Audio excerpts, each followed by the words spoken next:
I've wanted to see TSM sneaky for a long time. I just don't feel like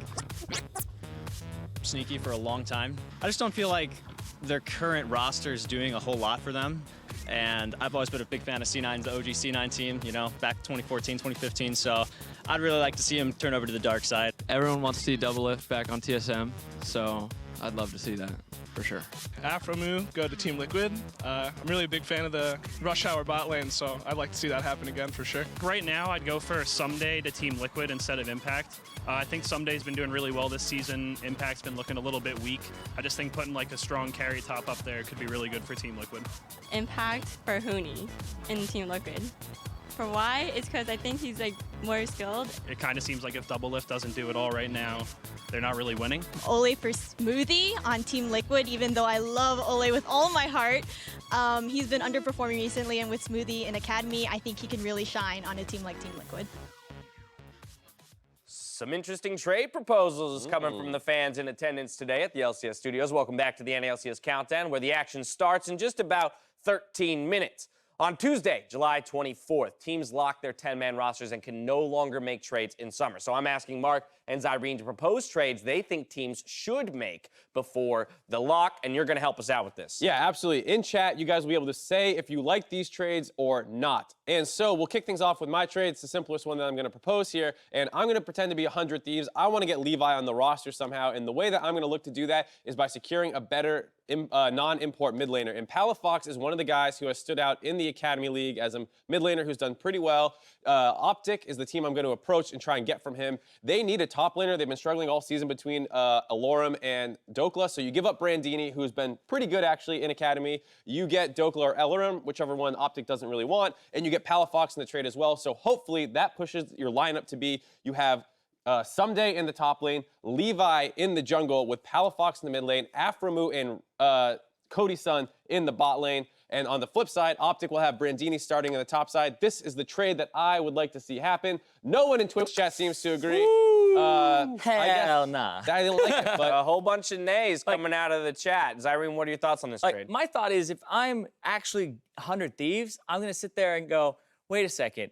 Why am I doing this? Because if I'm Optic, I'm saying, all right, I know that you want to run Levi. Give me something else. You're giving me Ssumday or Ryu, 100%.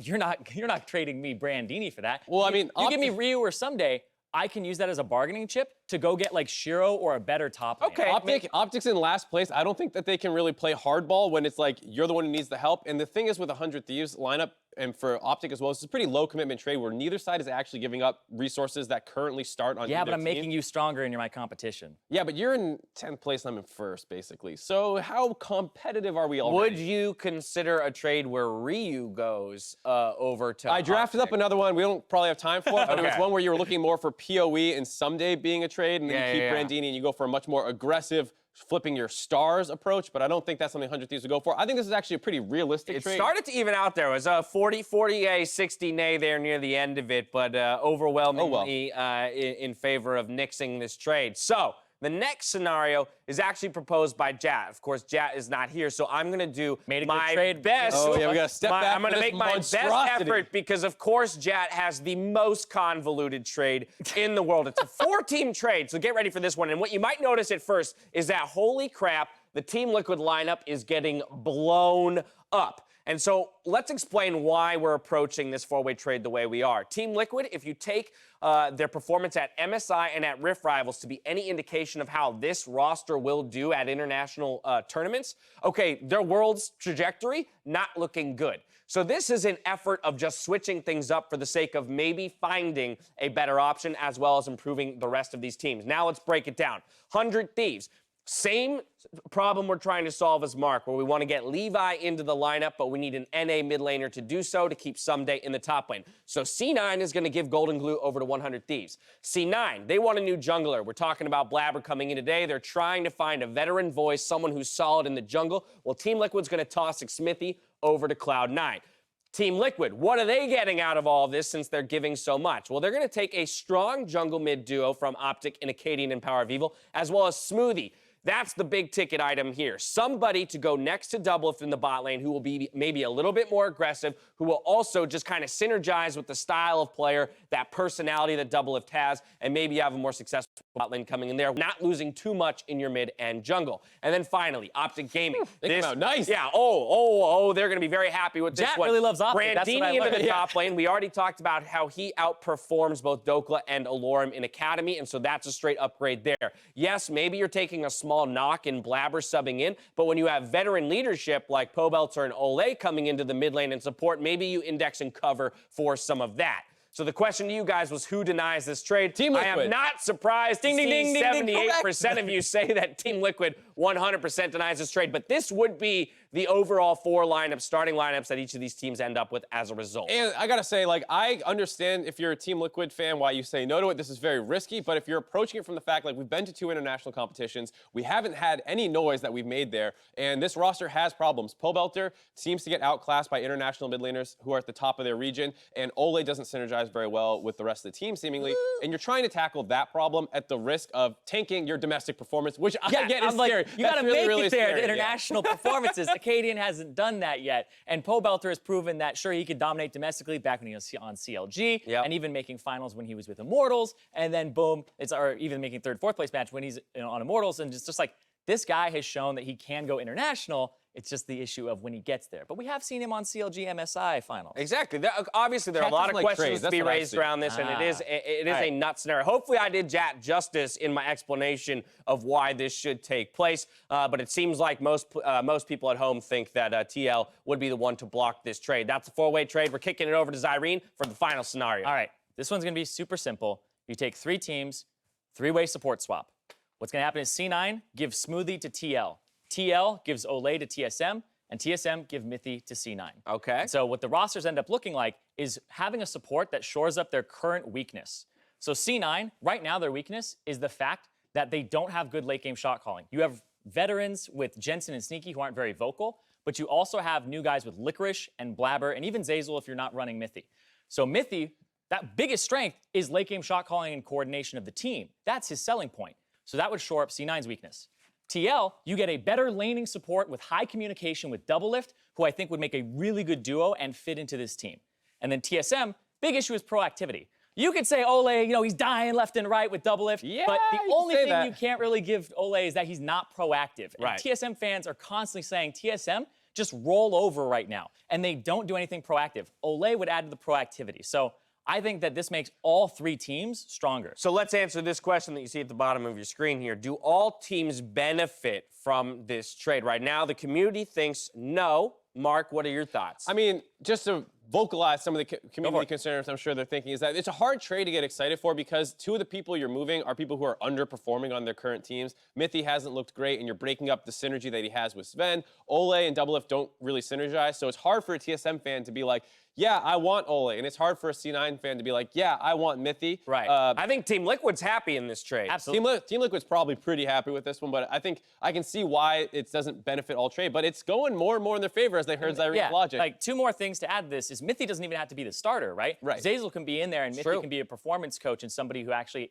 coaches the roster on late game shot calling. Right. And then one other thing that I want to add here too is that we're saying that it kind of makes all of them stronger and that 2 people are underperforming. I think the underperformers are kind of underperforming because of a product of their environment, that they aren't synergizing with their team, and I think a change of environment would actually make them shine once again. I love the idea of Zeyzal being in with Mithy as a coach behind him. We hear all the time from the Cloud9 guys how vocal this young guy is in Zeyzal, as well as the way that he links up with Blabber and Licorice, 2 of his academy teammates who have promoted to the LCS stage. So it's an interesting thought. Of course, the teams themselves have to decide. That's the closest we got. Oh my goodness, by the end of it all, it was very much split. So the teams themselves have to decide if they want to do anything, when they want to do it. It's got to be before that 24th mark. Now, as teams figure out how they want to play in the current state of the game, I want to look at some of the picks pros have deemed OP. So we're going to toss Mark over to the telestrator in just a moment. First, we're going to break down Aatrox, the OP of OPs. Yeah, this guy has kind of come onto the scene very quickly as the omnipotent champion in the game right now, and you see him permaban, and it's because he does so much. You can pick him into pretty much any lane. He wins most matchups, and if you try and build a strategy around him, he's also very flexible. We talked to a couple pro players about why he's always banned, and if you could come up with a strategy against him. And the thing is, you can put him mid, you can put him bottom, and so if you're trying to find this ridiculous effort to counterpick one champion, the clear answer is just ban it. He's this SSS OP, get it off the map champion. Yeah, he's a ranged melee champion with sustain. So Wave clear is CC. also a big part of his kit too. Yeah. So he's got very it hard all. to deal with. What were the statistics? It's 150 Yeah, 156 bans across the 5 major regions. 5 major regions on 8-13, and then he got picked 15 times, and he's won 12 of those games. So an 80% win rate champion with a ton of bans. That's already nearly perma-banned? Yeah, probably. Just keep it banned. So, with that off the table, we're going to go ahead and move to what are kind of looked at as the most OP picks behind the Aatrox, Nocturne and Zoe. And to break this one down, Mark's going to walk over to the telestrator and help us out. There's a very important interaction here I want to take a look at between the two champions. So we're going to pull up Zoe's ranges on her abilities. These are her RQ combo, which is the basic way that she plays out team fights. And if you take a look at this, there's the RQ range combined together to show roughly how far it is. It can go even further if you walk around and really min-max it. But basically, you hop in there, you shoot your Q, you doink someone from far away, and it's very hard for the enemy team to react to it.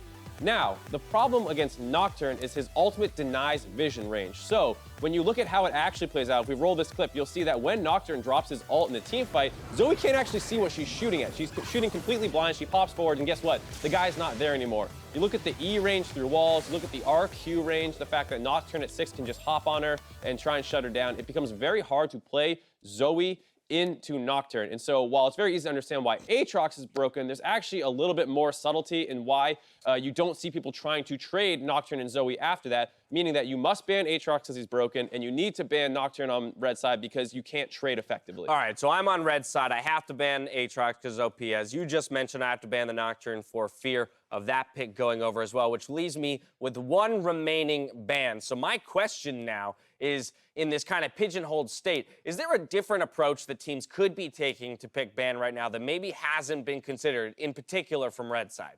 I kind of just think blue side is in control of that, because if they don't ban Rakan, they leave Xayah Rakan up. If they don't ban Talia, they can like pinch you to ban Zoe or force you to ban Talia. So blue side has a lot of control here, and I haven't thought of anything where you can really kind of win it unless you know Heimerdinger Fiddlesticks and Xayah Rakan, and they can only ban really one of those, and they can't split up the other. Right, but Mark, so often when we talk about overpowered picks and champions, like the solution for years has been, well, just don't ban anything, right? Take a trade. Fine, we give up the Aatrox, but maybe we get Nocturne and Zoe or some other priority. Right, there was the Camille, Rengar, LeBlanc stage where all three were broken. You saw FlyQuest leaving those up when Hai was on the team. Here, they're so stratified in their power levels where like Aatrox is just so far above everyone, you can't leave that up one bam. That means that now Nocturne and Zoe you're looking at, well, we talk about how blue side's just going to take the Nocturne, so you can't pick the Zoe, or if you do, you're severely disadvantaged, so you ban that one as well. And so you have like the SSS, the S, and then a bunch of things in the A tier. Right. And it makes it so it's so hard to try and leave multiple ones up because you always end up behind on red side. So yeah, pick ban disadvantage for red side means it's more about execution within the game to come away with a victory. We got a minute to go in front of that game one, so I want to take a look at predictions for the day. Let's fly those up. We still got Jat's predictions in, even though he's sick. No, he's a Team Liquid. Hey! And Zyrene completely aligns with Jat there, but who needs Jat? We got Zyrene. Yeah, we got a couple unique differences though in games 2 and games 4. We got the Team Liquid versus Cloud9 matchup and the CLG versus Golden Guardians matchup. Let's talk about Team Liquid C9. You got faith in Cloud9 with Blabber coming in. Yeah, I believe in Blabber. I think that he'll be able to fix a lot of their issues because they were getting those advantages not because of Sven, but they were losing the game because of Sven Scarin's plays in terms of rotating around. I'm super confident in my CLG pick now that I see Jat didn't agree with me. Yeah, yeah, it's locked in. Yeah, now don't that even he have doesn't to play believe in that them, game I know anymore. I'm good. Yeah, right. Yeah, 100% CLG. That's one win or one tick in the win column for Mark. But 15 seconds to go. It's time for us to throw it out to the battle arena so the guys can bring us into game one. Thank you very much, Dash. Hello and welcome to the Battle Arena for the beginning of Week 5, the North American LCS Summer Split. My name is David Freak Turley. My co-caster here, Sam Kobe Hartman-Kensler. Welcome to the caster desk. How you doing? Great. I'm feeling pretty free. As all North Americans should when referencing League of Legends. But the audience is ready to clap, the players are ready to clap each other, and I'm ready to cast some League of Legends. First place teams on the docket, 5 and 3, both these records here. Echo Fox, the third place finisher from Spring, 100 Thieves, finalists from the last split as well. Both teams have a great trajectory going towards Worlds. Dude, that was hype. Did they plan that? I feel like we don't usually do that. What happened? I didn't see it. The audience. Oh, yeah, they were like awesome. You guys were amazing. As always, I mean, as should shout be, out NALCS audience. These are two of our first place teams going head to head right now. And as we keep on bringing up, both of them, want to represent North America at Worlds. And this is going to go a long way in getting there. Aatrox and Nocturne, the analyst deck predicted. Those are mandatory bans. The other one that we've been seeing a lot is either Talia or Zoe, whichever one blue side has not banned. Zoe is the one that has been let through here, and that's a possible early pick, which, by the way, is the way that 100 Thieves' 5-game win streak came to an end. Golden Guardians Mickey picked up the Zoe, contracts camped mid for him, and he went like legendary. I think he was 8-0 at one point, ended 8-1, but it was a big Zoe beating there, and a lot of focus against Ryu in the mid lane from the jungler as well. And of course, 100 Thieves willing to give that away because they would rather not deal with Dardoch's Graves. Dardoch probably has been the best performing Echo Fox player so far this split. You'd expect coming in it would be Huni, counting Rift Rivals too? Yeah, especially counting Rift Rivals. I think that was kind of a 1v5 tournament right there. But Ssumday picking up, or at least locking in Rakan for aphromoo, and we will see if they're going to lock in the Xayah alongside that.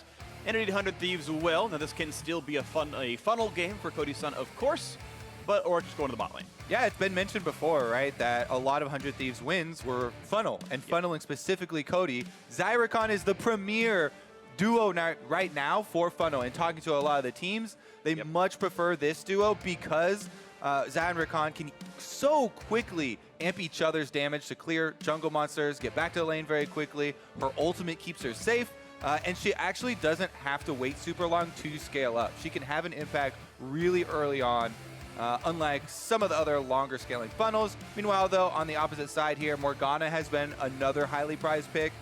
Black Shield, incredibly important in the current state of the game. Yeah, Morgana, a top 10 champion overall and competitive right now based on pick and ban rate. Trundle going to be going alongside, so Dardoch on a slightly less volatile, aggressive jungler. Of course, Trundle still has very good dueling overall, just definitely not Graves tier for taking over a game. Echo Fox going to save their bot lane marksman or bot lane whatever pick for Altec and their top laner for their second round of picks here. As 100 Thieves going to lock in a Vladimir, likely going over to Ryu in the mid lane. Well, yeah, I mean, Cody Sun has tried the Vladimir. That was one of the games that at the beginning of the season that we used kind of as the poster for poorly transitioned marksmen over to mages. However, we have seen a lot of the players who had bad early starts on the mages make up a lot of ground, right? Altec, I think, had a bad early showing on the Vladimir, and it has become one of his favorite champions he talked about. What's interesting is if this was the with Meteos 100 Thieves, I'd almost expect Ryu plus Meteos bot lane with like Vladimir plus X, and they'd run down to that lane, and you have like the Cody Sun funnel in the mid. So I actually still don't know which lane the Vladimir is playing, and if it's a standard 2-on-2 bot lane with Ryu in mid, or a funneled mid lane with Ryu bot lane on the Vlad. And if you remember last week for 100 Thieves, I actually had Anda on the Rakan doing the funnel part from the jungle as well. And probably gave an interview afterwards where he talked about certain things that Anda has opened up for them.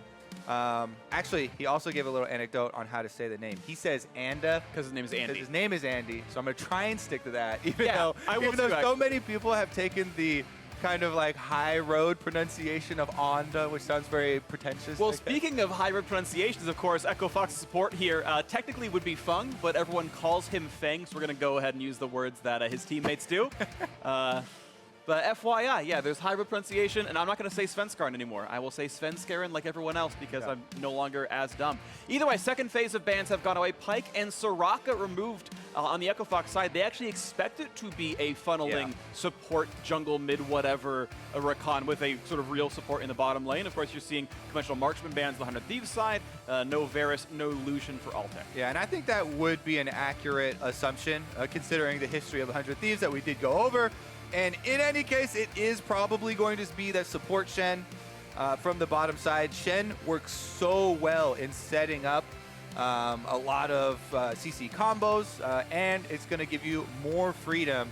If your funnel composition wants to get aggressive and have the duo, especially like a Rakan, if you've got a Shen ultimate on top of the Rakan, that really strengthens the engage.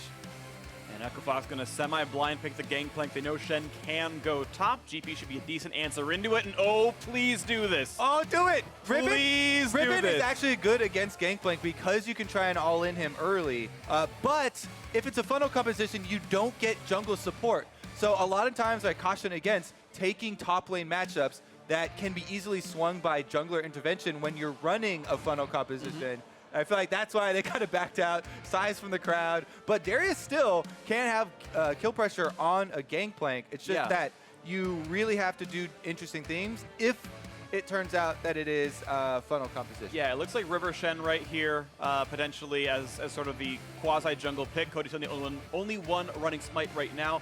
I am a little surprised, though, to see Darius on the funneling team. He's a champion with no escape tools on his own, and hard 1v2 in Gangplank Trundle seems difficult, whereas Riven could at least try to get away to the gank coming in. So either way, 100 Thieves and probably thought this is the right choice for them, but I am surprised. Yeah, I mean, Darius does have a lot of individual power in the current state of the game. However, your weakness that you're pointing out for him is huge, especially against a Trundle. The pillar is not that effective against a lot of champions that do have jumps, right? And you don't consider Trundle like a heavy ganking champion.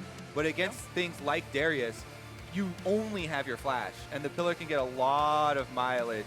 Not only the kind of small mini knockback, but as well huge work done from the slow. Yeah, walking on the pillar is super difficult. One other thing I want to point out, by the way, Dr. Mundo undrafted in this game. We are still on 8.13, so the Mundo nerfs and the other nerfs in 8.14 are not in yet in this one. But yeah, Dr. Mundo unpicked at all. The quasi-blind Gangplank, I think part of that, sort of one of the good picks into Dr. Mundo, and that was the best blind that Echo Fox could come up with there. Huni is on a carry. Trundle, we'll see if Dardoch can support him very well in this one. We heard their coach talk about Huni needing a little bit more help so that he can pop off in these games. But we are ready to go. Echo Fox versus 100 Thieves, ready to rock a battle over first place in the North American LCS, and we are ready to go into the game. Top of the standings, baby. All right, we have one sweeper picked up. This is what I've been tracking in a lot of the early games here. I really like to see at least one person picking up the sweeper, usually the jungler, so that you can sweep any of these early wards, try and get an early experience bonus for one of your laners. Your solo laners are probably make the best use of it because they can hit level 2 on the first wave. Yep. And Dardoch is the only guy here on the field right now that does have a sweeper, but 100 Thieves have more people on the top side. And they might try something a little bit sneaky here as they might pull a pincer movement on Huni. Shen on the one side, walked into the other three. He's going to get hit up. He's going to flash the wall, and not quite going to land that one over. That one is Anda, walking right back out. So Anda is going to be the mid lane support of Rakan. It is going to be aphromoo playing a dedicated bot lane. So just like last time we saw this, they are kind of playing to those lanes. And we'll see as they switch around back and forth over time. But yeah, Cody Sun going to play that mid lane Xayah. Funnel Xayah with Ryu in the bot lane Vladimir. And again, I like that some of the teams have settled into this sort of a swap. Ryu is a mage player. He's been playing mages for years and years and years. He's a great Vladimir. Put him on the Vladimir and just put him bottom with aphromoo. Those guys can work it out. Meanwhile, Cody Sun has looked by far the best on Marksman. And he's going to have a lot of extra gold with this funneling strategy. You want to start on the red. Anda's going to go try and catch those minions so he does not miss out on any of them. Smite is used on the first one. And just as they get to the turret, he's actually going to miss all of the melees. Yeah, and that is 60 gold straight up lost right there. So that is actually a non-trivial amount of money he no longer has in his pockets. The XP went solo experience over to Anda there. And now Dardoch, slightly missed his blast cone. Didn't quite learn that vector, but gonna have no problems taking over that part of the jungle. So far, though, Dardoch has not counter jungled too terribly much. This blue buff steal, of course, will help a little. Yeah, and they did have wards on it, so they know that he's taking out this blue quadrant. That's why we see the double Cody Sun and movement here over to the Scuttle Crab. They're just gonna move on up, grab that one, and they might be able to go for a buff as well before going back. It looks like they're not going to, as they want to fully shove in this wave on Damonte before they head back to the blue quadrant for some more farm. Sitting in the lane, Dardoch waiting around the wings. Now it is level 3 right here for both these. They could go for the play. The knockup's going to be there right in front of turret range. Damonte does land the Drowsy. How good's the damage going to be? Lands a bit there. Exhaust on the Trundle. Is that even the right target? The Cody Sun ignited. The flash over for Damonte. Easy kill picked up. 400 gold richer. And Anda has to run away. Burns the flash. W should be up fairly soon, but not in time. The gank in the mid lane. The timing off the level 3 mid laner. And Echo Fox 2-0 at the very start. Dardoch lays down the hammer here early on, even though they know he's in the blue quadrant. Oh, he can get more. That's his. No! That is the the worst Trundle play I have ever seen. Dardoch misses a pillar on a recalling target. All right. You've definitely seen a Trundle kill themselves before. Yeah, you're right. All right. That was bottom half. That was one where you just kind of turned the camera away and nothing happened there. At least nothing negative happened for them. I consider opportunity cost a negative, Kobe. That's fair enough. Anyways, fully misses the pillar here after taking out the funnel duo. Let's go back to a happier time for Echo Fox. Yeah. This is an Echo Fox success story where it's really mostly about the sleepy trouble bubble that Damonte lands to set this up, right? That allows Dardoch to walk up right next to him, get the slow from the bite, and an easy cleanup there for Damonte, able to grab the first kill. Yeah. That one, I'm pretty sure that is a reaction to the whiffing his Trundle pillar. But he's actually back mid, and they're going to try and take advantage of this flash. Okay, there's a nice pillar. Bubble's going to land for sure. Here comes the Q chain. The Ignite is on. Cody's time to drop again. 0-2 in 4 minutes. His mid lane camp is going beautifully. That's what you like to see when there's a jungler who's known for being proactive against a funnel composition. Woo. Just back-to-back ganks here for Dardoch in the mid lane. Gets slight demerits for the top lane miss, but Ssumday on the top side actually still holding onto his flash and getting away there. No teleport, so if he goes and he completes this recall, he's going to miss out on a lot of minions as Huni on the Gangplank, once again having a very strong game for himself, and he's got full pressure. And Dardoch doesn't have to be afraid of anything, of course. You can see the entire bot lane stuck under the turret. There is no actual jungler, so Dardoch can continue to counter jungle and steal camps. But like, he is a jungler out farming the funnel. Yeah, I mean, they're smashing. It's a little bit one-sided here, where most people inherently dislike funnel compositions. So they kind of root for the standard team. There's a pillar. There's this. Like, that's a nice play though, right? Rakan tanks it up, uses the little drowsy time to jump away. I mean, that's what they should almost always be doing, because Rakan has the mobility. Xayah not level 6 and used the flash early on, so Cody Sun has no escapes. Dardoch though, just on a warpath here, camping for Damonte. Just like I said in Champ Select Freak, Zoe picked early. This happened to 100 Thieves last week. It was a Zoe pick for Golden Guardians. Contracts also camped mid, and they were able to get the victory here.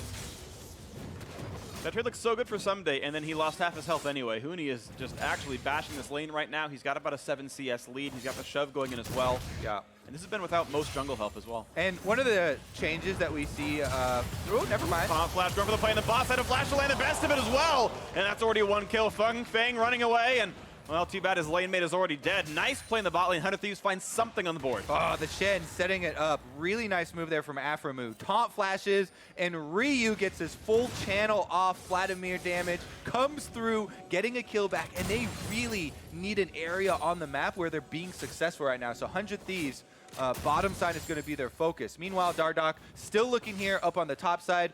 Huni has been just bullying Ssumday with this grasp on Gangplank and the full-on jungle advantage. Like that one. But yeah, this is a huge advantage, and Ssumday forced off his turret.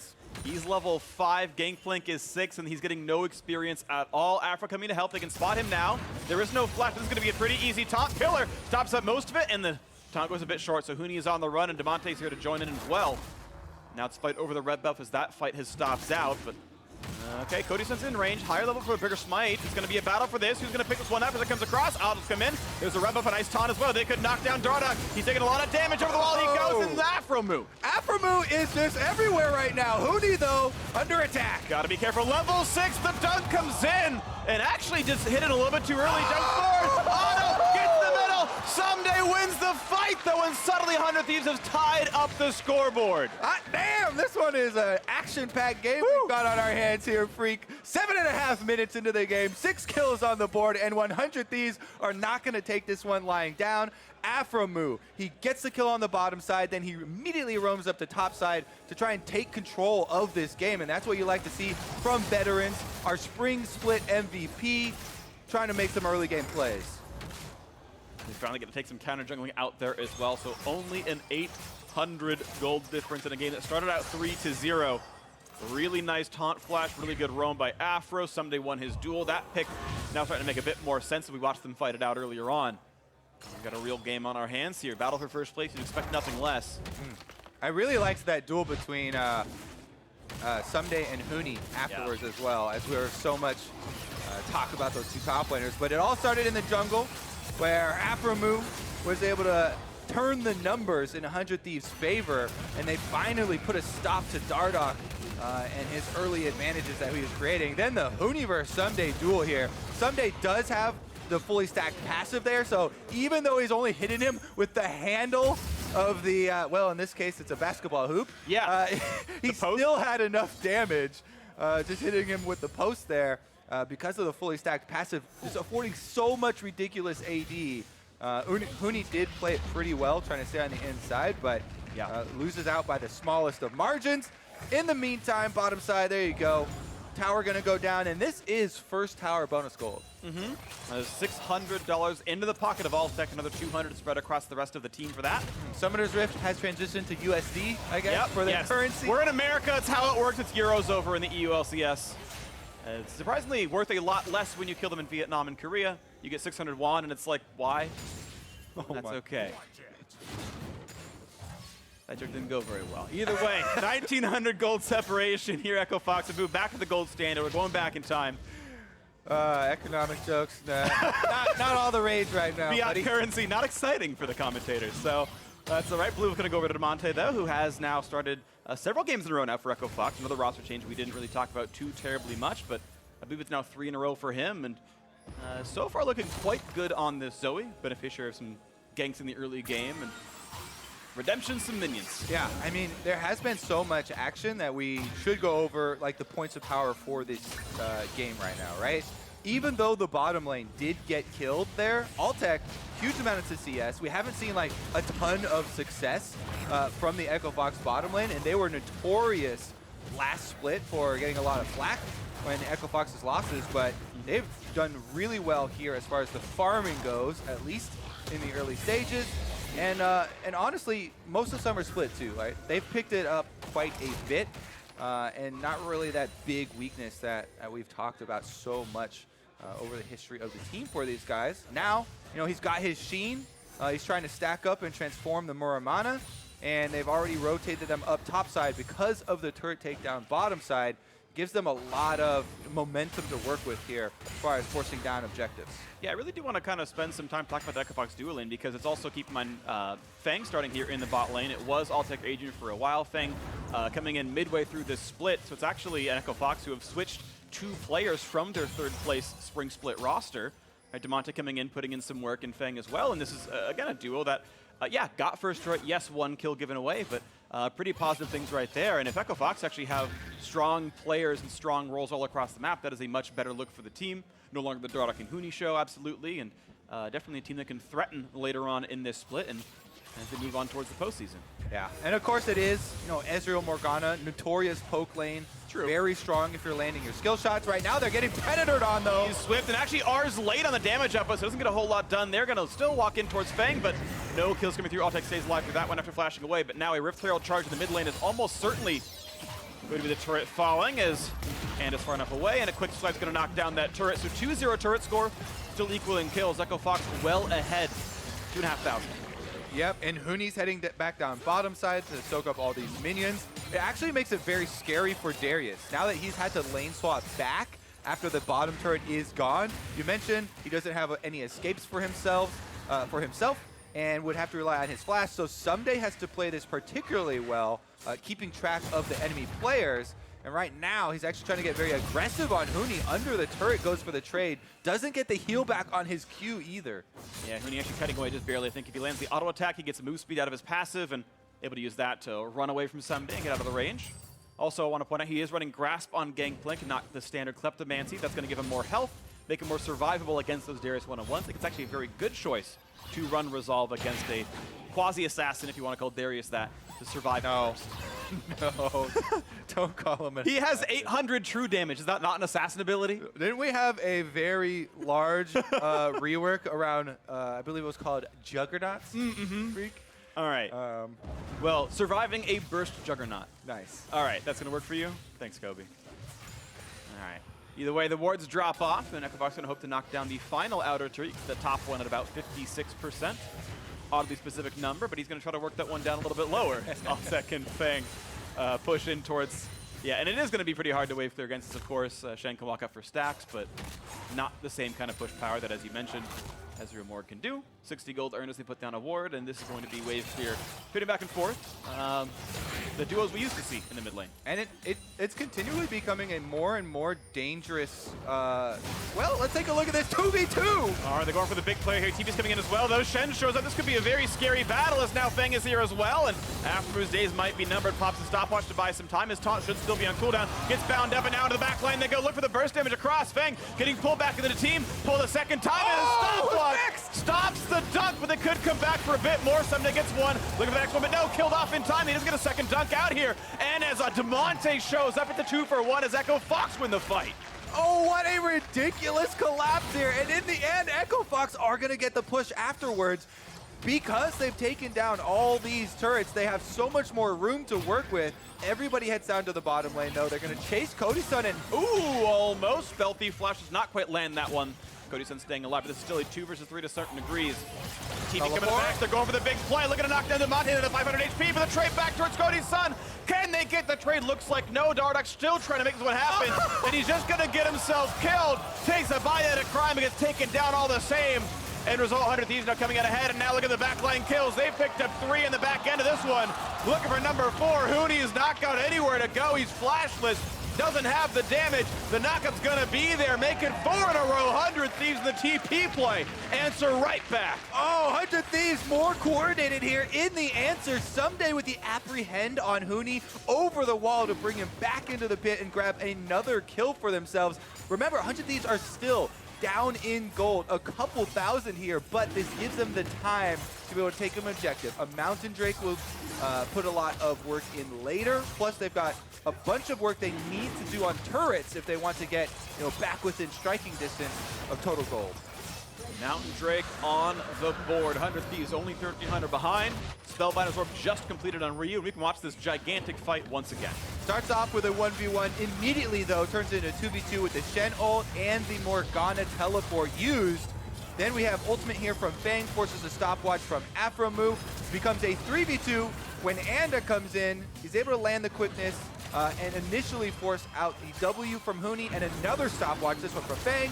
They delay, but immediately Ssumday gets taken out afterwards, so he doesn't get to use all the stacks that he's been able to proc, and it's 2 kills over Echo Fox, but then there's more teleports left. Ryu still has his on the Vladimir, so he comes in for 100 Thieves. He has the Predator. He immediately takes out Damonte before Altec can answer with his own teleport, and Dardoch's on the full-on chase there. That's one of the things that you see from some Echo Fox games where they get really, I feel like they have their own kind of blood boil that's going on, and they get super drawn into the action, chasing a little bit deep. In the end, Huni also does pay the price there for that over chase. They get a little tunnel vision, and Ssumday was able to come in on the other side to get the extra pull and another kill for themselves. Still, though, Echo Fox do have the overall gold lead. They've got Trinity Force completed now on Huni, and they do have a decent advantage as far as the territory on the map as well. Yes, they do. So look at the scoreboard once again. It's the 2,000 gold differences. 100 Thieves are pushed in some lanes and back in the others. Ssumday is actually up against the turret. He's actually pushing Huni away. You can see the mini-map. Has to hide back from this and give a lot more respect over as Trinity Force in a 3-in-1 scoreline, or most of Trinity Force, I should say, and the 3-in-1 scoreline makes Ssumday a fair bit threatening. They're going to trade farm back and forth, though, for now. I do want to point out, by the way, that it is a Predator Vladimir for Ryu, which we see mostly electrocute, but this lets him do plays like this, something he's behind Altec, channels the E, flashes in, lands the R a little bit later. This could be an absolute ton of damage. Shen showing up as well, and it's the delivery service as aphromoo now on his 3rd kill. They are finding dives. The Predator was actually super common on a lot of mid lane Vladimirs, and Ryu's just taking it down to the bottom lane here. Multiple plays being pulled off. It's super good if you're using it wisely, right? A lot of the reason why you don't see as high win rates for runes like that in solo queue is that people just don't use them optimally because it is an active. But some pretty good uses here already for Ryu. Top side, though, is going to be answered by Echo Fox. Feng is up there. Dardoch is also up there, and they see him on a ward, so 100 Thieves will just give up their last outer turret. At least, though, in exchange for themselves, they were able to get the bottom one and some gold. And 100 Thieves able to push in for this red buff as well with their pressure on the bottom side of the map, so this now means only a 1,000 gold difference. A fresh red buff on Cody Sun, and they are certainly once again within striking distance here. Echo Fox leading in turrets, 100 Thieves leading in kills. The funnel on this Xayah has certainly caught up now. 220 farm on Cody Sun. That's pretty much standard Uzi game numbers, but you can see 8,200 gold on him. He is the richest man on Summoner's Rift. And that's, of course, important for the funnel champion. It is important for the funnel champion. You did also mention next patch, on live patch 8.14, there are nerfs to the funnel coming in. Yeah, that'll change the game a lot. It's actually more far-reaching than I thought initially, too, because I played a game last night. Evelyn, I was only 2-0-2. I only had 2 kills. But and you it were was at richest. like 5 minutes, yeah. And then I tried to push the wave after double killing bottom lane. Only got 4 gold off these minions. So Off the casters, yeah. even without being a funnel, I think that is actually going to have a decent effect. So it'll be interesting to see if teams like 100 Thieves continue with this strategy and they find just a new adaptation for it. Because look, you know, it's very successful for them, right? They're only 1,000 gold behind, even though they have 2 extra turrets that they could theoretically pick up. Just come back for this. And Cody Sun, as you mentioned, he's got 2 items. He's got a Quicksilver for himself for some extra safety here. So 100 Thieves poised right now to make a comeback in this game and try and turn it in their favor.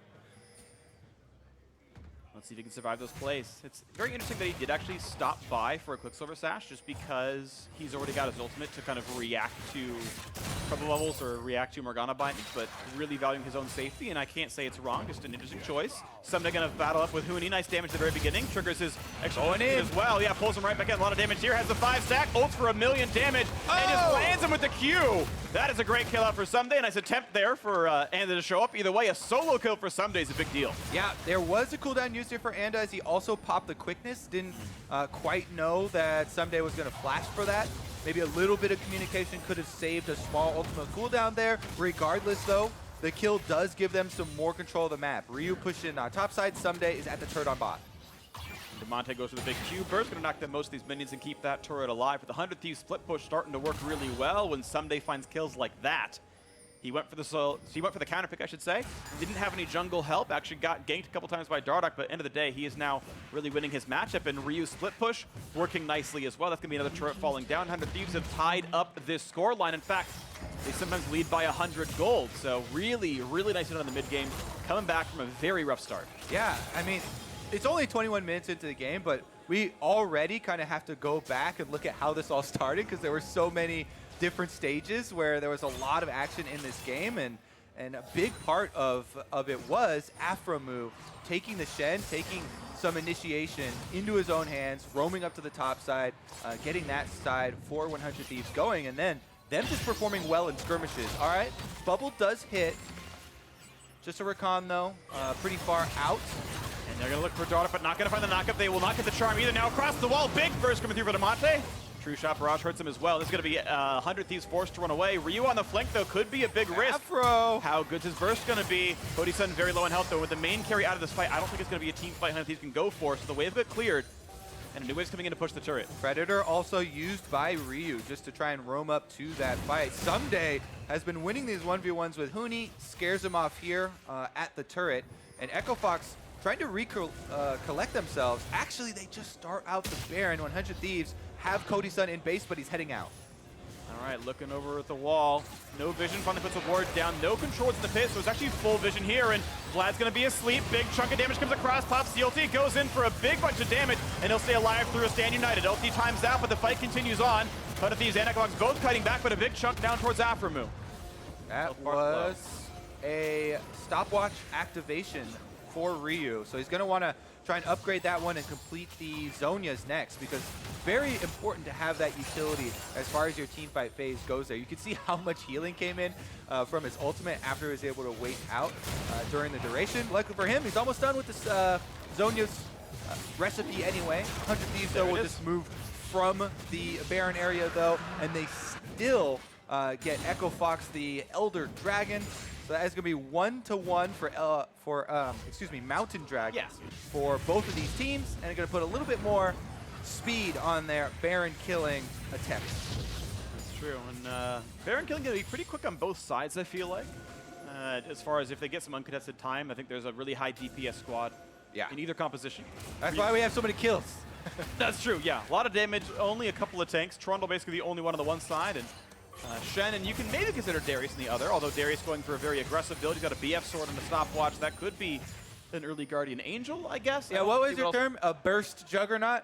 Yeah. The way that Ssumday likes to play a burst juggernaut. I mean, Darius ults for 800 true damage. I don't see any other way of calling it that. Definitely true. Yeah, scary stuff right there. Giant axe. Sad to see he's not using the skin, though.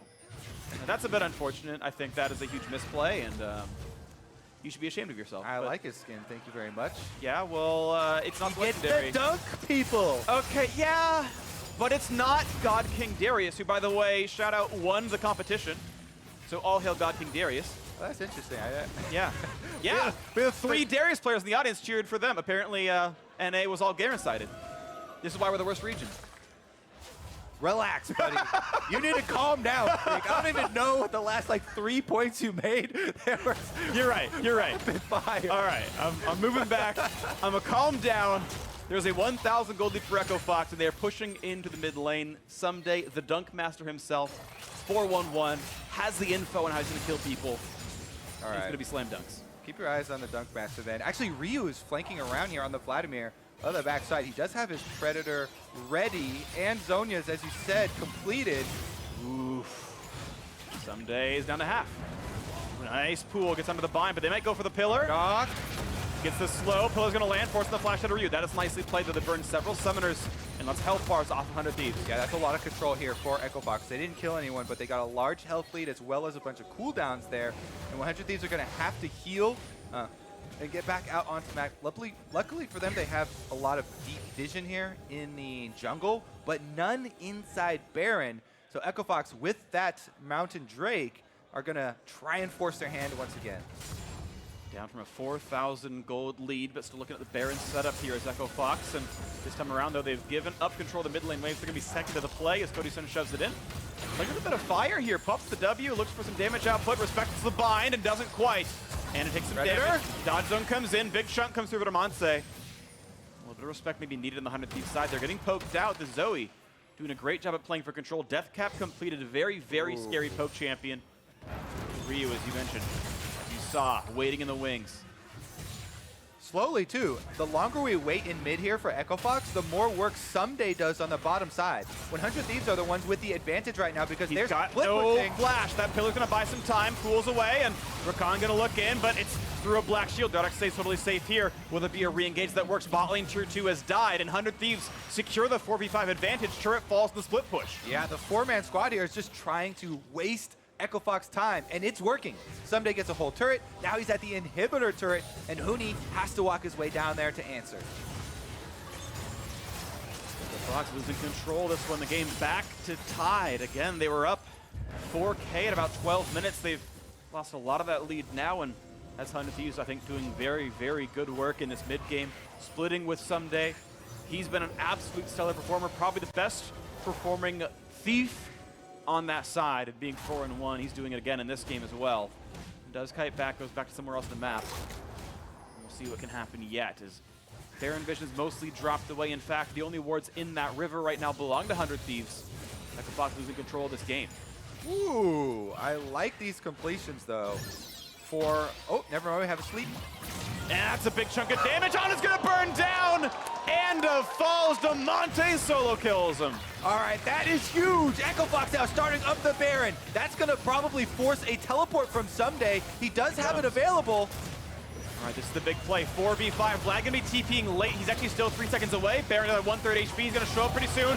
Taunt on the front line. Pretty big damage going across Feng. Running out of health. He should be burning down, and he will. Ryu gets the first one. Now here comes the rest. Altec very low on health. The trade and the chase comes through. Cody Sun secures as the Zoe falls as well. And in a 4 versus 500 Thieves win a team fight. disaster there for Echo Fox when 100 Thieves are going to wipe them right now. Ssumday still on the chase for Huni. Oh, he killed the filler. He gets the kill. Oh. Beautiful play right there. 3 for 0 and a 4v5. What a game back and forth here. Echo Fox, they get the pick that they wanted. They start up the Baron, but 100 Thieves just destroy them in the pit. Ryu has done such a good job on Vladimir, getting his burst damage down, healing all the way back up with his ultimate. Baron's at 5,000 health, and this is going to be theirs unless the Ezreal... Oh, a little too early. It was all in fog of war, but he tried valiantly. Either way, 100 Thieves win the team fight 4v5 to secure the Baron. They're up 2,000 gold. Let's take another look at this. It all started with a classic Zoe pick here. He was actually on a ward, so that was an easy bubble to land. And once the bubble lands on the support, Damonte's able to go in, finish that one off. He did use his Ignite for that. Then they all group up here. And as you said, it's actually some desynced teleports. It was Ryu's that came in first. Yeah. And this play from Ryu, 1v5 on the Vladimir, goes in, chunks everyone at the pit while Huni is trying to deal with the rest of the 100 Thieves there. Then he Zonias, he heals all the way back up with his Emo Plague and the Empowered Q after getting out, making it look very good in the 4v5 play there from 100 Thieves. And Ssumday, once again, apprehends Huni, follows him with his phase rush, by the way. Able to catch up, gets the auto, slick movement there down to kill the barrel so they can't get the slow and repark on the passive. And now we're in a world where 100 Thieves have Baron buff. They've got the fully funneled Xayah. Sunday's playing out of his mind, split pushing down bottom side, and they've got pressure in 2 lanes. I'm a little shocked Altec did 0 damage in the team fight, considering he didn't actually die during it. Managed to land 0 skill shots. That's definitely a rough thing for Echo Fox. The push comes in, goes for the charm, gets Feng a little bit, gonna flash right back out and stay alive. Ssumday actually a bit low. Huni does a good job on that. Trade gets him under 200 HP actually. With Drowsy coming in, it's gonna be a taunt away, but this could be a repeat fight. As the cannon barrage comes down, looking for a barrel chain. aphromoo only takes a little bit of damage for the chase in. Look at the damage output. Altec nearly takes him down, but Exhaust buys enough space as Ssumday recalls out. Rival for 100 Thieves. 5-3 now in turrets, though. They have really opened up this mid to late game. Yeah, and they're going to recall, get all these minions on top side. It's a pretty big stacked wave here for Ssumday. That might be enough for him to finish probably GA next, I'd say, since he's already got BF Sword and Stopwatch. He actually never used the Stopwatch, but GA would go a long ways for a Darius in a team fight. And if he actually ends up in one, that is. Baron buff, though, still a minute, so they've got some pushing left to do here for 100 Thieves. Echo Fox, their main goal, if you're looking at it from this side, defense, defense, defense. Damonte is going to be throwing out, those bubbles to try and get a pick on someone and chunk them. Yep. But most of it is going to be around clearing out these minions, putting a stop to the 100 Thieves push, and trying to hold their Baron power play to as little gain as possible. Problem is, it's very difficult to hold outer turrets, so they might want to make their stand just at the inhibitor turrets a lot easier to hold on to. They're gonna have to try as it's down to only the inhib turrets themselves, and still 40 seconds on Baron means a couple of waves still to play with. Big chunk after he's at half HP. Drowsy gonna hit the Xayah. The barrel's not gonna land much of anything. Good auto there by Ryu, prevents any of that from happening out, and he's gonna keep walking away. Takes a bit of damage, but stays alive. Next wave comes through once again. Looking for turret damage, but repeatedly afraid of barrel chains. Despite that ward over the wall, it's a very good ward right in front of Dardoch that will spot the barrels. They still have to respect the chains that Huni can put down. Yeah. Barrel explosion into the back line could still be devastating. If you chunk out the Vladimir before he's even able to get his push into the team fight, then he runs the risk of not being able to get off his Zonias in time for all the healing to come in, but definitely a dangerous situation here for Echo Fox, even with Gangplank scaling, Zoe looking for one-shots. They've had a very hard time in coordinating here against 100 Thieves, who have been one step ahead as far as the team play. Huni walked by Vladimir in the brush, but Ryu didn't think he could win that duel, so he let him go, but actually knew about those moves, and now Anda's here, so now it's a 2v1. Gangplank can outplay with orange, but he's going to face check into this one, puts a barrel down, doesn't see him with it, but they went the other way either way. Definitely very dark, as you could see from the vision toggling here in Echo Fox's favor. They don't have any wards in this bottom side, so Huni being very safe around the red side of their jungle, knows that there's a possibility. There's a bunch of thieves waiting in the brush to try and take them down. And it's very difficult for Echo Fox to move out of their own lane territory here. You can see they have to go in squads, in numbers, else they get picked off. Here we go, though. Ryu, flank. Play Ryu slow by the barrel, they're only going to find one flash him. It doesn't get a whole lot of targets. This could be a really great setup for Echo Fox in the fight there. Ssumday walks to the front line. Shen coming on top. They're going to pull off Ando, though. A 1-for-1 as Trundle falls as well. 4v4. Now Ssumday still watching the front line. Goes for Altec. Can't quite get him. Damonte's going to try to outplay this. Has a Spell-Thief flash. Ssumday has a GA up still as well, though, and Cody Sun untouched. A 1-for-1 trade. And back out they go, clearing the minions. Definitely intense one, as 1 minute and 40-some seconds on both of our big neutral objectives, Freak. And right now, 100 Thieves just want to keep Echo Fox inside the base so they can't set up vision beforehand.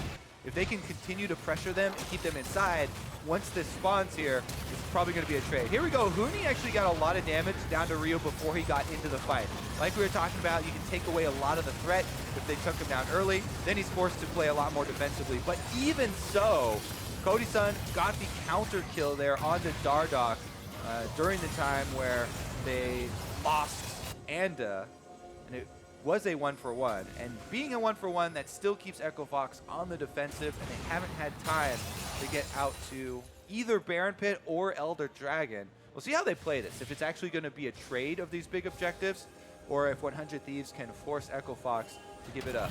Well, right now you can see Echo Fox trying to get the vision back. The map was completely dark for them in the river up until just now. This time they finally get a couple of wards in the upper river, but you mentioned trying to trade objectives or something. Echo Fox had been on the back foot. This time around, they've actually pushed 100 Thieves away from them. So actually now it's Echo Fox taking over vision control around this Baron Pit. They've not gotten rid of all the vision. There is a couple of wards. There's, you can see a vision ward, a control ward rather, for 100 Thieves in that top left corner. And oh, that's a heartbreak. They're not quite get that damage, okay. but got another one. Round two. Cash in, get all your bonus gold for all the individual monsters that you kill in there, by the way. That's why Raptor Camp feels so good for Gangplank to steal away. Here we go, though. Once again, chasing into the fog of war. Gets found out. The charm's going to come in before Black Shield does. A 1-for-0 at the very start and on the back line. Feng has to pop the zone. He's going to build some space with the ultimate, but could still drop Tree Shot Barrage with a bit of damage. Damonte hits Afro low, and has to respect Ssumday. Barrel Chain comes through, down a half HP onto him. No bind going to land, and they've got to watch out because Xayah is still a menace on 4 items right now. Ssumday holds the front, finds damage on Huni. It is going to pop the Resurrection, but in comes Vladimir looking for more plays. Can they knock that out? Puts the dodge zone down. No, they get that one kill, and Ryu, he's going to be sleeping without a defensive tool left alive. Big Chunk comes across and shut down. Echo Fox win the team fight. They are able to outplay their 4v5 situation here after the kill had already gone through. And now Echo Fox have got themselves out of such a tight situation. Still, though, they don't have control over the neutral objectives. They still are dealing with a lack of vision, and Altec's in a dangerous spot. Oh, he's going to run right into it. Jumps away, pops QSS, stays alive. But now they know the rest of them are there because he has fallen asleep. And that's another pickoff, but now watch out for Ssumday. He lost GA, but he's not going to lose that kill. A rampage for Darius. Teleport's got to keep track of these. Huni still has his for Echo Fox, and Altec will also have his when he respawns in 40 seconds. Elder Dragon's already started up, though, and 100 Thieves have to answer. Well, the smite is on Cody Sun. He's got flash, he's got no QSS, but he's got a lot of tools here. Ssumday in the front line. He's going to get standing net on top of him as well. Going to fall asleep, and now aphromoo. Gonna look for the next play to try to burst down the Darius. He's gonna get the big heal, though, plus 381. Can he get more? He's gonna try. Stopwatch buys some time. Dardoch's not gonna have much chance to do much of this one. Ssumday finds a bit more damage. He gets the first kill. Grabs some honey fruit. He will not be killed. Looks for Feng. Kites right back as Ignite will not quite take him down. Another fight this time. A 1-for-0 for 100 Thieves, and now they turn to Elder Dragon. And Cody Sun does not have smite, but he has plenty of damage. On 100 Thieves, once again, come up with an answer here. They put a stop to Echo Fox. And that fight might be the one that breaks the base, Freak. That fight results in Elder Dragon, which gives you control over the Baron they can easily take now. And let's take another look at how it started out. Echo Fox kind of corral themselves inside this Elder Dragon. They get a lot of burst early onto Ssumday, but Hysterics pops and he gets the heal. Immediately goes into the stopwatch activation there. As we said, though, Elder Dragon will make Baron very trivial for them to take. And this is a double reward for 100 Thieves to push with afterwards. This is gigantic. The lead now almost 8,000 gold. Double team-wide buffs on the squad. 100 Thieves going to look for the mid lane push to maybe close this one out. Second time in a row, they've taken a huge team fight on the back end of a team fight loss. Before it was the 4 for 3, then they got the TP flank, got 4 in a row back in that right-hand side lane, caught back up in the game. This one here, they lost the mid lane fight, but they came back in. Ssumday got the pick, pushed the rest out, and it turned into double neutral objectives. Absolutely huge here. Such a roller coaster here for both teams in this game. 100 Thieves, for the majority of it, were trying to counterplay, but Echo Fox now are the ones that have to find themselves with a big defensive play once again. Look at this gold difference. We're up 25 minutes. They were the ones making the play, but Anda pops his ult, doesn't actually go in. Maybe he's trying to bait out the black shield and then flash for another target. He had the ability to do so, and Feng held his nerve. Wave clear comes through, though, as the mid lane inhibitor turret falls all the same. That's a decent objective, but now here comes round 2 with a new minion wave. Not something Echo Fox can defend against the double super buff. So right. Up the inhibitor. Bubble comes out from the side. No one's going to be hit, though. 100 Thieves slowly retreat. Bottom side is already pushing. Top side is moving for Echo Fox, and you know that's a very big wave. But for that to mean anything in this game, Echo Fox would have to hold here on bottom side. And this is a Baron and Elder Dragon buffed up 100 Thieves team. All right. Push continues on the bot lane. A quick split on the top side. Is Ryu going to channel? Oh, okay. Goes underneath the pillar. He's going to stay alive. But now on the bottom side, of course, with the resources spent towards Ryu. Trying to kill out the Vladimir. Doesn't have to burn his flash. Just gets away. Bottom inhibitor now dead as well. 100 Thieves taking down 2/3 of the base. Pretty big advantage now for 100 Thieves. With super minions going to be slowly building up, they have time to fully reset after this. Spend all of their money, and then all they have to focus on is holding the siege on top side, because the super minions will do all the work for them on mid and bottom. Eventually, someone from Echo Fox inside the base will have to defend the other area, and that's when 100 Thieves can make their final push. Echo Fox, again, they need to use some control wards, some sweepers. Actually, oh, they've got 1,000,000 damage there. Cody Sun, godlike Huni oversteps, and I think just found out by Anda and Cody Sun. All right, Ryu's already got the minion wave on top side, pushing for 100 Thieves. That pick onto Huni might have been the last little bit of hope extinguished from the side of Echo Fox. They have 4 members now that have to make a pick right now with a bubble, with a binding, and kill someone off before 100 Thieves all show up at their door. 35 seconds of a massive power play here. Not only 5v4, but Baron buff still on as well. And here comes the push with the top side. Echo Fox is going to go back for their Nexus turrets to push back the Cody Sun and the duo. They're going to give up top inhibitor, and Ryu actually coming down Ssumday as well to help make sure this fight can even happen. They might just go for the hard dive.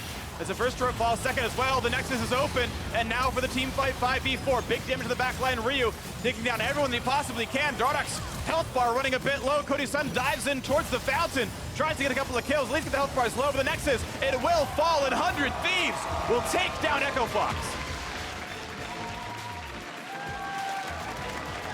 100 Thieves in first place in the North American LCS.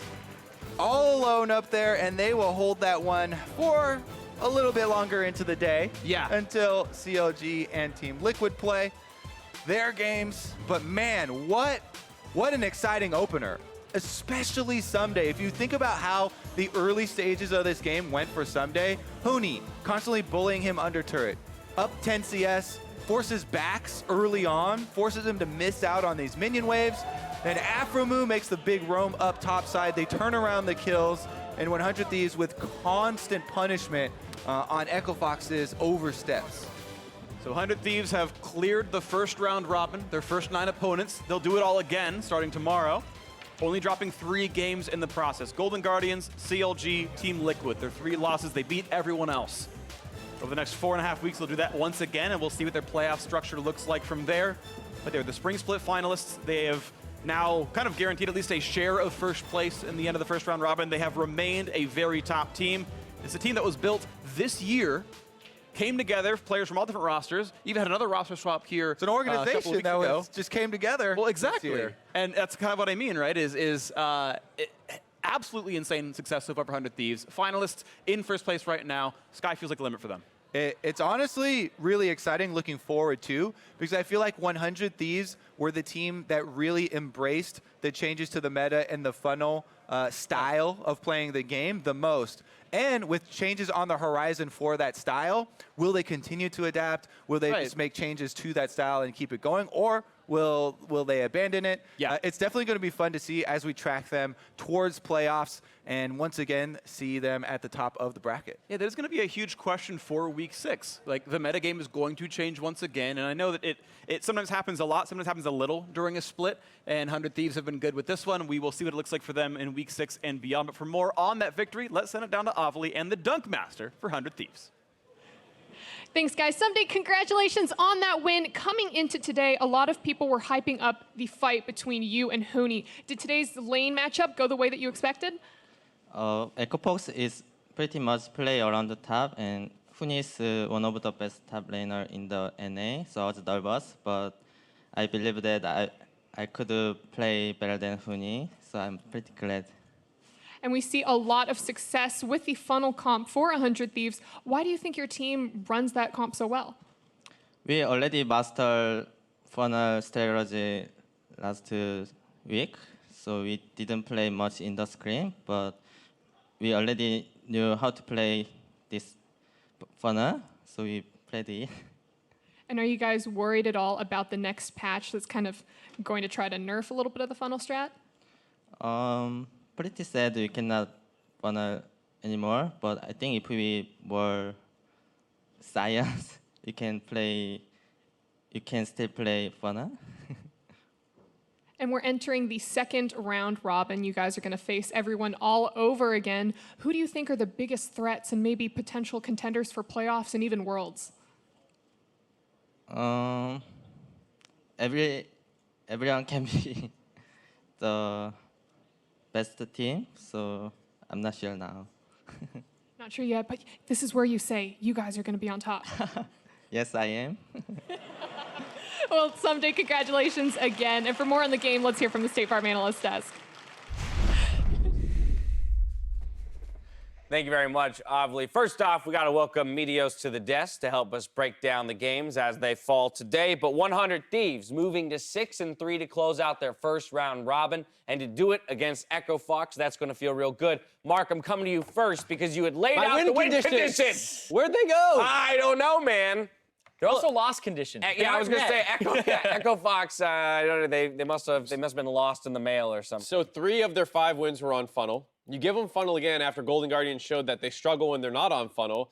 Vladimir for Ryu has been probably his best pick this split. Cody Sun getting the Xayah. I don't know why the Kindred of Onda is scarier. Like, I know it's a strong pick, but you just saw them struggle against this. I don't know why you gave them most of their best champions. Yeah, and that's like, why ban Kindred? Why ban Taliyah both? When you could, if you wanted to, end up banning just one of them and you're kind of guaranteeing you're going to get the other, or ban Zoe, because like Dardoch's Kindred or even his Taliyah, I'm like, I want to see those. I want to see him on aggressive junglers that can make plays early, and then he gets kind of relegated to the Trundle because they've kind of pinched themselves with the Graves ban coming through from 100 Thieves too. All right, but let's be honest. You know, we're upset about the way the draft went. Right. But the way that the game went in the early portions of it was entirely Echo Fox favored, and the funnel of all things was the feeding aspect of 100 Thieves. Yeah. Oh, for sure. I think that Dardoch actually had really clever pathing here, and I think it was partially on 100 Thieves as well to not notice that he was in that bottom jungle, and they decided to go aggressive while Dardoch was there, which is a pretty big mistake because generally if you play funnel and your funneler dies and blows summoners, you're at a pretty big disadvantage right off the bat. So definitely good play by Fox, good pathing by Dardoch, and I think that 100 Thieves should not have been fighting there. Yeah, it came back for seconds too. The pillar into they knew the flash was down, into the bubble again, and that should have been just like a complete shutdown of the funnel, and it was. What saved the game was aphromoo. Exactly. So we talk about where the funnel maybe being an advantage and a comfortable play style for 100 Thieves. They found their advantages in the side lanes and Meteos. Talk to me about map plays. Oh, I think aphromoo was huge this game. If your funnel like falls behind early, you're probably going to lose the game, but aphromoo actually managed to save this game by 2v2 killing bottom in a unfavorable matchup, and then also roaming topside to help with this invade, which shuts down Dardoch, gets him killed, and then also sets up this opportunity for Ssumday to 1v1 Huni, because now that insane jungle pressure isn't there. So I'm pretty sure this whole game got turned around. And he got the flash from Huni when he tried to dodge the initial Shen taunt from before. Right. So it completely set them up to win the rest of the map. It's pretty rare you have a game where a Shen wins your team the game before level 6. So huge props to aphromoo, who played amazing in this game. Yeah, definitely an inverse funnel where your funnel falls behind, but your side lanes win when normally you don't have jungle pressure and those lose. So Yeah. it was a bit of a strange game. That's becoming a 100 Thieves classic, though. Like, Ssumday in that game where he was just getting fed, and it was like, he's not even the funneler, and he has way more gold than the funnel. There was a point he was down like 55 CS to 24. And then the next time I looked at the scoreboard, specifically at Ssumday, he's like 7-1-5 with even CS. I don't know how this guy clawed his way back into the game and ultimately was in a position to win the split push against Huni. I think Ssumday had a super good game. He was put in a situation where he wasn't really given any resources. He was, you know, when you're playing a side lane with funnel against a team playing standard, you're going to get ganked a lot. So he was under a lot of pressure, fell behind, but he was able to take what little he was given and just make a lot with it. He was getting like solo kills. He's getting just tons of pressure off. Then he got the Shen ultis on him, too, to like constantly create plays. And this is why we're hyping up at the beginning of the segment, Day, just because he's been doing this without much resources. Like, I know Afro went up there a couple times to help turn his lane around, but after that, he was pretty much by himself making a lot of those plays. There were a lot of skirmishes around him, and he always played them very well. But if we're looking for a star on 100 Thieves from this game in particular, I think we got to put our eyes on the mid laner, not playing in the mid lane this time around, but Ryu on this Vladimir. But I love it. Whenever I see marksman players on Vladimir, I'm like, no, I don't want that. When you have a mid lane player who knows the champion, the intricacies, positioning, how to TP flank, that's what I'm looking for. And that is what Ryu has. Exactly. I think Ryu is a phenomenal player who's been getting a lot of flack when 100 Thieves falls short, and I'm glad he was able to have a game where he could really show off his strengths, which is just creating advantages and helping his team get ahead. From that first 2v2 kill bottom to a lot of these flanks, including this Baron stop, where Ryu pretty much 1v5'd here. Ryu definitely won this game for his team. Yeah, and it made it look Altec look a little silly. You're on Ezreal, this champion that's usually super safe, and in this fight in particular, he got 0 damage off because he was just running for his life the entire time, and that's a huge problem for Ezreal, who's supposed to be super safe. It's pretty impressive to not do any damage on Ezreal when all of your abilities have like 1,000 range and AoE. Right. So I definitely think some blame has to be pointed at Altec. You know, you're on a poke comp, you're playing Ezreal, and you did less damage than almost everyone else in the game. He didn't build MR early to survive Vlad's all-ins, and he was just kind of a non-factor. Let's talk about the mindset of pros and on the stage, and you can speak to this because obviously you've been in many intense scenarios where maybe you're making a split-second decision, you back, you're in the shop. I imagine that there is, to some degree, a formula that you end up falling into, right? Well, this is the optimal build on this champion normally, but as you just mentioned here, the threat was coming from Ryu. How should Altec have better adjusted the way he was playing and or buying items in this game to make sure he was living to deal the damage? I definitely think that Altec could have altered his build this game. I think that a lot of Ezreals just get so set on like, okay, I need my tier, I need my Trinity, my Mirror Mana, but if you're just getting killed repeatedly by your lane opponent and pressuring nothing, then you have to change it. I would have really liked to see a Hex Drinker picked up. He did get Merc Treads, but it was like after he was 0-2 or 0-3, so I think Altec could have just done a lot more this game. Yeah, he had Merc Treads, QSS, Executioner's Calling. Eventually the MR came in, but it was 30 minutes into the game, and your point is maybe identifying that, look, the only actual threat to me in a team fight is the magic damage. While, yes, there's a very strong Darius and a very strong Xayah, they're not actually getting to the backline here. So the only damage I'm taking is magic damage. That's what I got to look to reduce to be more effective in these fights. Yeah, and this whole team for Echo Fox, there's a lot of people you can point to. You can look at Huni, you know, getting totally turned around on after having a great start to the game on GP. That's usually the hardest part, and then it went downhill from there. So the draft as well, there's a lot of things you can point to that they should have done better. Final thoughts. You know who you can't point at is Damonte, because he actually played incredibly well on the Zoe. Okay. And it was actually a little tragic that he didn't win the game because he was performing so well from the first part of the game to the ending where he was making big picks, right? He led up to that pick that they attempted a Baron off of that got 100 Thieves back in the There's game. the battle of the two mage players, Ryu versus Damonte, but Ryu comes out on top. Meteos, thank you, of course, for joining us. He will be here for all 5 games today, so stick around for these post-game segments. Game 1 is in the books. When we return, FLICKR makes his debut on Cloud9 versus Team Liquid. You won't want to miss it.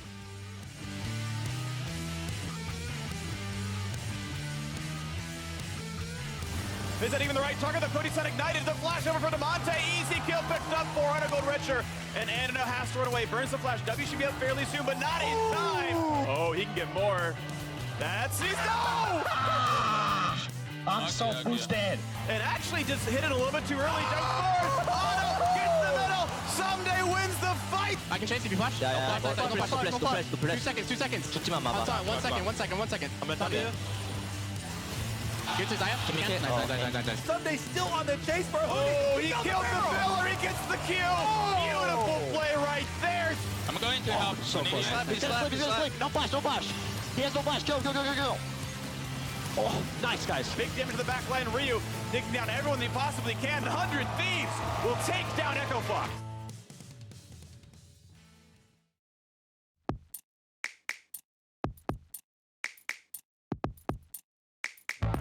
Welcome to Assist of the Week, presented by State Farm. Since we know the importance of lending a hand, we want to highlight players and plays that help the team bring home the big W. If you have a favorite assist from this week that you want us to highlight, tweet the clip with the hashtag NALCS and the hashtag State Farm Assist, and we may feature it in a future episode. So get out there and bring some support.